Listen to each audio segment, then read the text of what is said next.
Thank you, Elaine. It's a shame you sort of stole my opening joke. I'm sorry. It's okay, I've got another 2 or 3 here, one on each page. So, good evening, ladies and gentlemen, and lobbyists. Now, I'm sorry, that's probably a little bit of a low blow, especially from a journalist. But it's funny what people do for money, isn't it? Almost anything. Hey, look at me, right now. I'm not doing this for free, you know. But I would let you know that I'm also available for weddings, bar mitzvahs, funerals, even EU presidency receptions. Don't knock it. It's every 6 months. It's regular work. And in these times of constant crisis, you can't really ask for more than that. But cash does do strange things to people. People will read a position paper, or even write a position paper for the European Vegetable Cheese Association if you pay them enough. Now look at Wolfgang Schäuble. Now that's a man who would stop at nothing to make sure he got his money back. It didn't matter how many Greek pensioners shot themselves, Wolfie was going to get paid. Then consider our dear leader, President Jean-Claude Juncker. Normally, he is, I'm sure, a model of moral rectitude. Apart from the drinking, the smoking, and the constant kissing of other world leaders. And of course, when some of the world's richest companies came to Mr. Juncker in Luxembourg, he had what can only be described as a brainstorm and decided that these incredibly rich companies, what they really need is to pay as little tax as possible. And of course, LuxLeaks was one of the big EU crises that we enjoyed last year. Fortunately, the European Commission has decided to investigate its own boss, so I'm sure we can all agree that's one problem solved. Now, of course, in truth, LuxLeaks actually broke in November 2014. But since then, it's been rumbling on quietly in the background while everyone does their best to ignore it. In many ways, it's a lot like a member of the European Parliament. Now, I should take a moment to explain why I'm here and what I'm doing here. Acumen, as Elaine said, has asked me to talk a little bit about the last year of EU politics. What else would anyone want to hear about in their spare time? Now, I've given it some thought. I moved to Brussels at the height of the financial crisis. But to be honest, the last year has made the financial crisis look like a family day trip to Plopsaland. Now, for those of you unfamiliar with Plopsaland,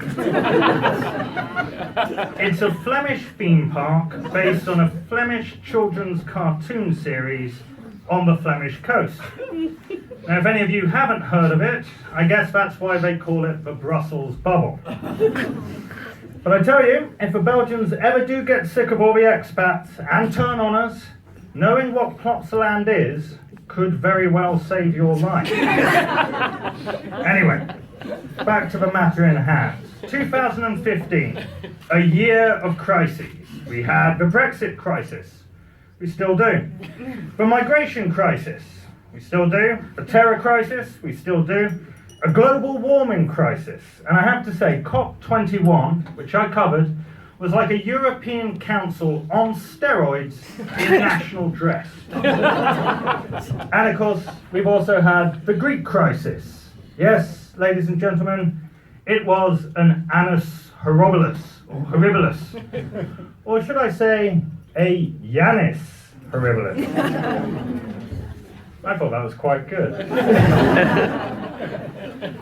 My wife liked it when I read this to her earlier. Good old Varoufakis, the Elvis of economists. Millions of Greeks might be starving, but he isn't, is he? Speaking tours, books, appearances, spreads in hello. I mean, to be honest, the only reason I'm here is he's too expensive, even for Acumen.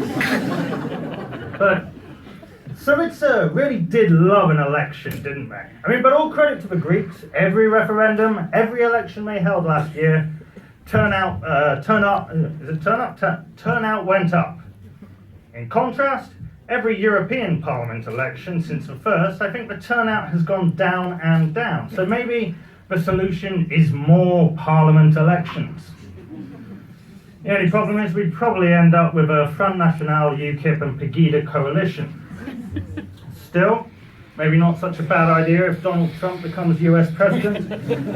He might not bomb us then. Anyway, Greece. Greece for me will always mean sleeping on a table in the European Council meeting after having spent days waiting for something to happen. And then waking up to find a picture of me sleeping away on a European Council table plastered all over Twitter. But seriously, and I mean this sincerely, the most difficult thing for me to accept about the whole Greek crisis was the fact that the press bar in the Justice Lipsus building kept running out of beer. And then there was the Eurogroup. Before I moved to Brussels, I thought a Eurogroup was ABBA. But now I know better. Now I know a Eurogroup is something that publicly humiliates sovereign countries while the whole world watches. Say what you like about ABBA, you can't accuse them of that. Speaking of Waterloo, it was the 200th anniversary last year, wasn't it? I mean, there were some fabulous pictures from the celebrations. My personal favourite was of UKIP leader Nigel Farage meeting the guy who was playing Napoleon in the reconstruction of the battle.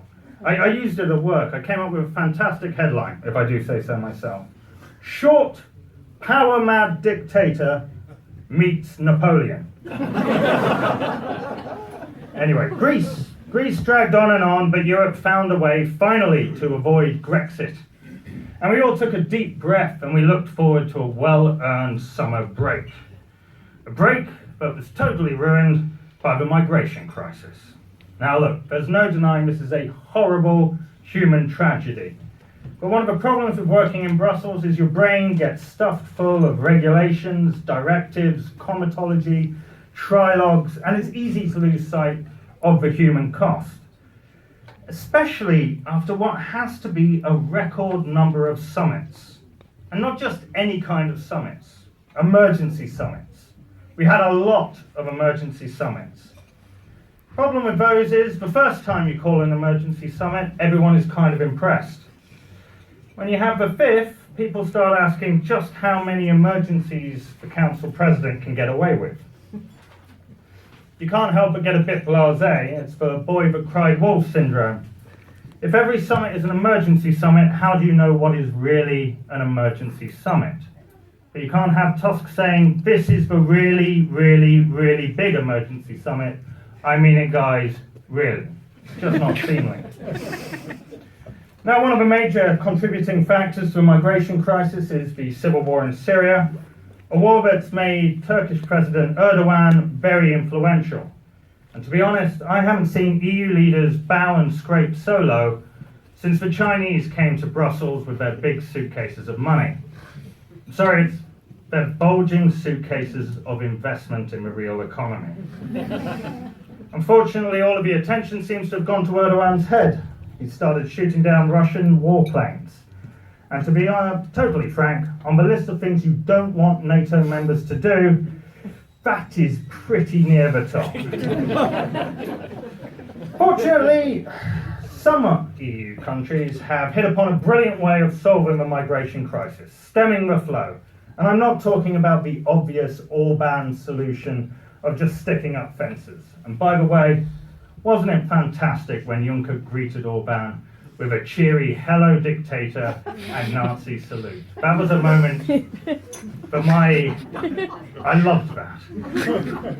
But anyway, this is a far more subtle solution to the migration crisis than putting up fences. Instead, we've decided to bomb Syria. Nothing is more guaranteed to convince Syrians to stay put than blowing up their towns and cities. And look, I don't mean to make light of what is genuinely a terrible thing, but it does bring me on to the terror crisis. And we're all here, survivors of the Brussels lockdown. Little did we suspect that all of this time that we were living at the center of Islamic fundamentalism in Europe. That is Molenbeek. Molenbeek, the eyes of the world were on Molenbeek, which I suppose is kind of an achievement. An American colleague of mine got a fantastic email from her mum. She'd clearly been poring over maps of Brussels, looking where the terrorists might be. And I quote, "I want you," this is my terrible American accent, "I want you to stay away from Molenbeek and Scarbeek. In fact, stay away from all of those beaks."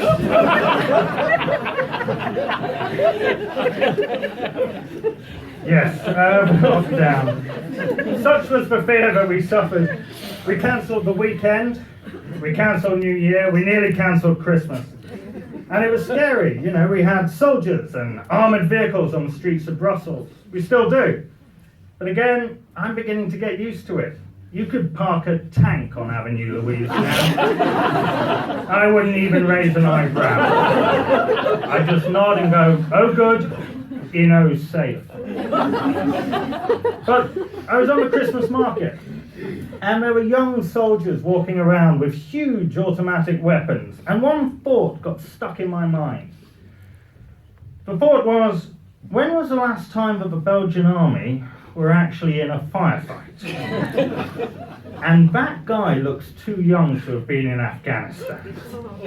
I wasn't certain that if it did kick off, that I could trust him not to shoot me and everyone else at the same time. Speaking of shooting, you probably realise by now I'm British, for which apologies, and I'm beginning to suspect that we're not the most popular members of the European family at the moment. So let me reach out, as the Brussels jargon has it, and try and repair the Brexit breach.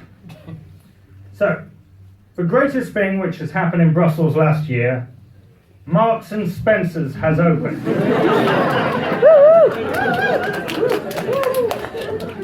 I love it. I absolutely love it. My wife went on opening day. She queued like one of those losers who goes to the Apple store. I called her when she was in the food hall because I wanted to know what it was going to be like. And she said, "Oh, it's just like heaven." Now you wouldn't have that without the Brits. And I think it's important to remember that, especially as the referendum heats up. And I'll let you into a secret. None of us actually likes David Cameron. And none of us actually voted for him because of a referendum. We voted for him because, as a nation, we have a very strong masochistic streak. And if we're being frank, well, you all saw the other guy, didn't you? But well, you know, Ed Miliband now looks like electoral dynamite compared to Jeremy Corbyn. So there you are.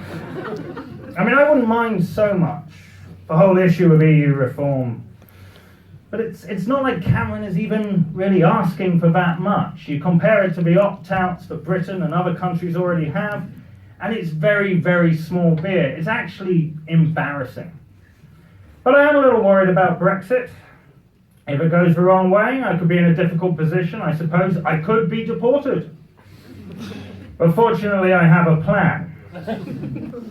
I work it out that I'll be about a year off Belgian citizenship by the time we get out. If I can sit fast, convert, I know where Plopsaland is, I can stay here, and I can finally fulfill my childhood ambition of being Tintin, a Belgian reporter. All I need is a little dog, and then it's adventures every day for me.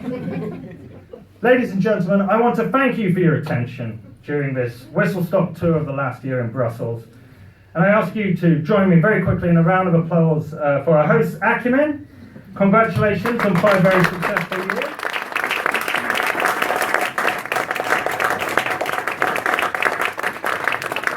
And I want to finish on a positive note, because it's not all been bad news, and there is hope for the future. This year started off really, really, really well. someone tried to assassinate Nigel Farage. Thank you very much.